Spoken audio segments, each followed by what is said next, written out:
হারাম জিনিস হাজির সাহেবরে খাওয়াই দিয়েছ। আসসালামু আলাইকুম ভাই। ভাই আপনি যে এই মাসে সুদের টাকাটা পাইতেন এই টাকাটা দিতে পাইছি ভাই, একটু দেরি হয়ে গেছে গা, কিছু মনে করেন না। দে সমস্যা নাই, তুই তো আপনা মানুষই। তো তোর এই মাসে সুদের 1000 টাকা তো আসছিল না, তাহলে তুই আগামী মাসে সুদের টাকাটা লগে লগে পুরোটা টাকা দিয়ে লাগানোর চেষ্টা করিস। কত জীবন আর সুদ চালাবি? তোর ওই বাপে সুদ নিত আমার থেকে, তোর বাপে সুদ চালাইতো, এখন তুই নেস, তুইও চালাস। আচ্ছা যাক, তোরা ভালো মানুষ, বংশীয় ভালো, এর লাগে তোরা রে বারবার সুদের টাকা দিতে ভালো লাগে।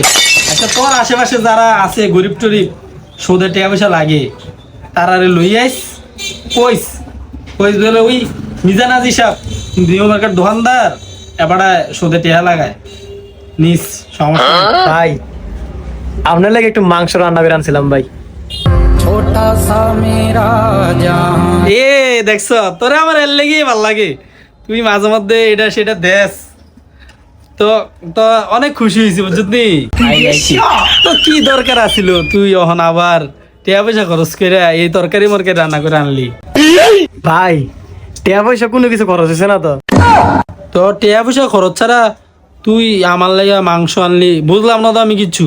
ভাই আজকে ব্যান্ডায় ঘুমের তো উইটা দিয়ে যে মুরগাটা খোয়াটাতে বাড়ি 60টান দিয়ে তোর সামনে মরে গেছে ভাই।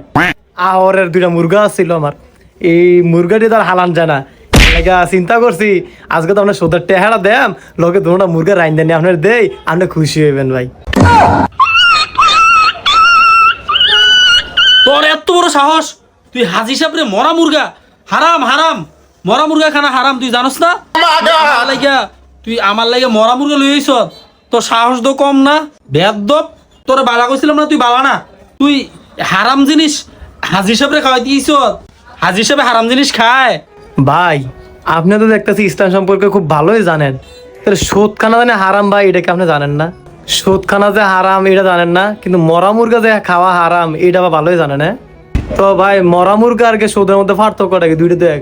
আচ্ছা তারপরে মরা মুরগাটা বিপদে ফলে খাওয়ান যায়, কিন্তু ভাই সুদরা তো মাইনা নিতে পারলাম না ভাই।